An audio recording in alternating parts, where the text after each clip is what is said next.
Assalamu alaykum warahmatullahi wabarakatuh. Haddii aad 7 daqiiqo isiiso dhagahaaga, anigana 7 maalin gudaheeda ayaan waxaan ku tusinayaa dhexdaada in ay yaraato.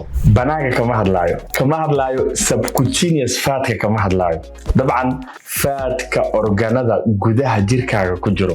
Fatka inta badan cudurrada sababa sida macaanka, sida cholesterolka, sida blood pressureka, wadna xanuunka, fatka ugu daran ee dhaqaatiirtu ka digaan sida loo yareeyo, sida dhexdaada hoos loogu soo dhigo waliba isbuuc gudaheeda adigoo raacaya 5 talaab oo kaliya. Wallahi alcadiim, bismillah de videogana dhameyso.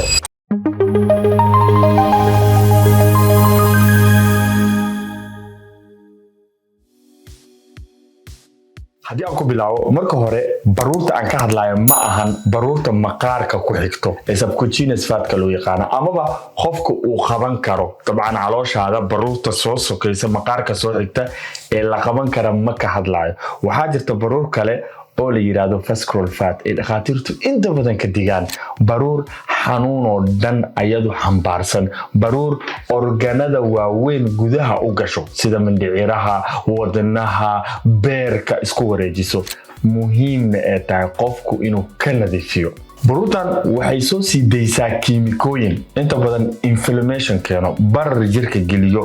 dabcan dad haddaa aragta inta badan iska dibirsan, caloosha way iska weyn tahay, aysan calooshooda wax walba hadday sameeyeen aysan meesha ka bixinin, waxaa macquul ah 100% buu ku dhahay in visceral fatka u soo dhuuntay. mid kale waxaad ogaataa visceral fatku qof caata ahna wuu geli karaa, qof buuran oo jirkiisa miisaan saaran yahayna wuu geli karaa. laakiin nasiib wanaag waxay dhahaan visceral fatku biologically waa active. maxaa laga wadaa? waxaa laga wadaa jirka isbedelada ku dhacayo wuu la falgalaa. waxaa sahlan mar walba uu dhiigaaga dhaqaaqo uu kululaado in baruurtaas si sahlan loo gubo. talaabada koowaad marka aad qaadaysid, dhexdaada cabir. markaan ku leeyahay dhexdaada cabir, muhiimadu ma ahan inaad xarig iska soo qaado, maya. xarigga harqaanlayaasha soo qaado, dhexdaada meesha ugu weyn ku wareeji, xundurta korkeeda ama hoosteeda, adigu meesha aragta caloosha inay ka weyn tahay ku wareeji. xariggan 2 dhinac leeyahay, dhinac waa inch, dhinacna waa centimeter.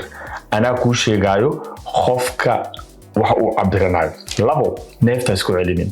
اسبوع كدب والله isbedel arkaysaa. waxaan buunbuunin maahan, xaraam عليك. اسبوع كدب isbedel arkaysaa, neefta isku celinin, caadi iska dhig. ninka ragga ah labada dhinac ee xariga sidaan ku soo sheegay, meelna waa centimeter meelna waa inch. ninka ragga ah waa in aysan ka badanin 40 inch dhexdiisa. waa in aysan ka badan haddii centimeterka uu fiirinayana 102. gabadha waa inaysan ka badan 35 inch. ninka gabadha centimeterka dhinaceeda hadday fiirinayso dhinaca kale ee xariga waa inaysan 88 centimeter ka badanin. intaas ka badan haddaa isku aragto visceral fatku ku dhex fadhiyaa, waa in aad degdeg dagaal aad u bilowdaa. sidee u cabiraysaa? isbuuc walba 1 maalin cabir, axadda ama jimcaha. waaga markuu ku baryo musqushaada aad ka soo dhamaato inta aadan wax cunin ka hor. haddii wadamada horumare aad joogto jeebkaagana uu yara qoyan yahana, waxaa isticmaashaa mashiinadan sida DEGS iyo MRI. dabcan waxay ku siinayaan natiijo sax ah oo aanan 50-50 galaynin, ma ahan sida xariga oo kaleete. talaabada ugu horeysa marka ee aan dabcan waa qoratay, calooshaada waa cabiratay, hadda diyaaraa tahay. talaabada ugu horeyso intermittent fasting. waxaad ogaataa haddii aad soonto jirkaaga wuxuu activate gareeyaa enzyme aad muhiim u ah marka laga hadlayo in baruurta la soo faqo, jirkaagana energy-ga keedka u ahaa uu isticmaalo. waxaa la dhahaa AMPK ama activated protein kinase. AMPK-gan mar walba uu active noqdo, waxaad ogaataa amar uu bixiyaa. jirkaaga waxaa amar lagu siinaa wait hebel wuu sooman yahay. dabcan intermittent fasting ku jirtaa. hebel wuu sooman yahay, maadaama uu sooman yahayna ma haysano wax cunto ah. waxaad isku daydaan AMPK-ga amarka bixinaya in aad soo faqdaan ama aad banaanka u soo saartaan tamarta jirkiina ku jirto si aan u isticmaalno. meehash waxa ka bilaabanayso visceral fatka oo ah fatka ugu fudud oo markaas active ka laga dhigi karo inuu jirkaaga isticmaalo. Labo, intermittent fasting markaad sameynaysid sidoo kaleete insulinkaaga wuu xakameysmaa. Mar walba insulinkaaga xakameysmo waxaad ogaataa BK-gaana active oo noqonaa. Labadooda opposite isku yihiin. Haddii insulinka uu jirkaaga ku kacsan yahay oo shaqo badan ka qabanayo, AMPK-gaan cid active ka dhigi karta male insulinka ka xoog badan. Insulinka markuu qofka soomo marxaladiisa way dagaysaa. Asagana sidoo kaleete insulinka waa hormoonka keliya ee jirkaaga faatka ku keedgareeyo. Sidee u soomay marka? Ha isdejinin. Soonku 3 marxalada fiican qofka inuu maro. 12 tusaale ahaan habeenkii 8 PM cuntada jooji, subaxii waaga markuu ku bariyo 8 AM na cunto cunowga bilaaw. Marka aad ku cusubtaa intermittent fasting waxba beerka ha isgoynin. 2 isbuuc markay ku dhamaato habeenkii 8 PM cuntada jooji, subaxii waaga markuu ku bariyo 10 AM cunto cunowga bilaaw. 2 saac ku kordhe. Wiiga 3aad qaybta saxda ee la yaqaan 16-8 kala dhaho 8 habeenkii cuntada jooji, waaga markuu ku bariyo 7 saac amaba halka duhurnimada cunto cunowga bilaaw. Inta aad sooman tahay waxyaabaha calorieska leh ha isku taabanin. Biyo cad, qaxbaad cabi kartaa, green tea isticmaali kartaa, sparkling water isticmaali kartaa, wax walba oo aan calories lahayn waa cabi kartaa. Kadib waxaa arkaysaa calooshaada sida in cirbad lagu duray oo aarya laga saarayo kaleete inay soo yaraanayso, dhaxdaada inay yaraanayso, sidoo kaleetana waxaad dareemaysaa khafiif, fudeed iyo maskaxda ku furanta. Qodobkan 3aad waxaa aad uga fogaataa usbuucan gudihiisa cuntooyinka ultra processed ah. Waxaa ogaataa filim tufaaxan meeshan hadda tufaax markaad fiiqato oo aad cunto jirkaagu wuxuu ku qasban yahay ka bilow afkaaga ilaa caloosha inuu ka shaqeeyo.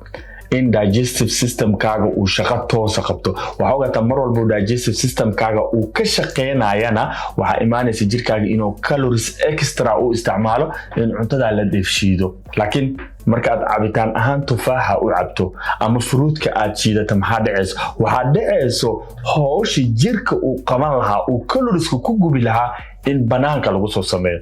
Marka cuntooyinka ultra processed marka aan ku leeyahay intooda badan shirkadaha hawshi gudaha jirkaaga u soo qabtay. Adigu marka aad cunto si degdeg dhiig ugu faafayaan. Ultra processed maxaa la dhahaa? Waxaa la dhahaa cuntooyinka u fiirsada. Marka aad soo iibsanaysiin qayb waxay leeyihiin cuntada waxaa ku jiro dhan lagu soo sawiro ama lagu soo qoro ingredient ku qoran.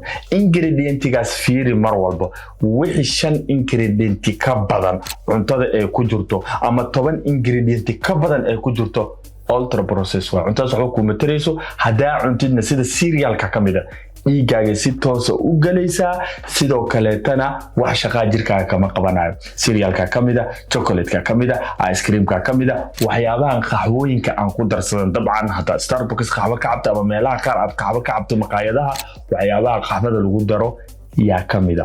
Cuntada marka haddii 5 ingredient ka badan aad ku aragto inay meesha tixan tahay, faraha ka qaad. Waxaad ka dareemi kartaa tufaaxa, ukunta, hilibka, chickenka, kalluunka, ingredientyadooda fiiri. Hal ingredient waa iyaga wax ka badan ma jiro. Haddii wax ay ku jirana hal iyo 2 shay kala ku jiro. Laakiin cabitaanada u fiirso processka ah ee fridge-da ku jiro. Camba soo qaad waxa aqritaa inta ingredient ku jiro. Waxa arkaysaa hataa 5 iyo 10 ingredient inay si dhaafayaan, 10 ingredient inay si dhaafayaan. Dabcan cuntadaas waxaa ku matarayso si toosina dhiigaaga ugu faafaysa. 4 cuntooyinka aad taqaano cun. Protein cun. Proteinku waa ukunta, waa chickenka, waa kalluunka, waa hilibka gaduudan. Protein fiican cun. Mar walba protein fiican cunto jirkaaga 4 shay ka faa'iida. Metabolism-kaaga caafimaad helayo, murqaha ku dhismayaan, gaajo tiro badan ma dareemaysid, sidoo kalena miisaanka ka dhacay.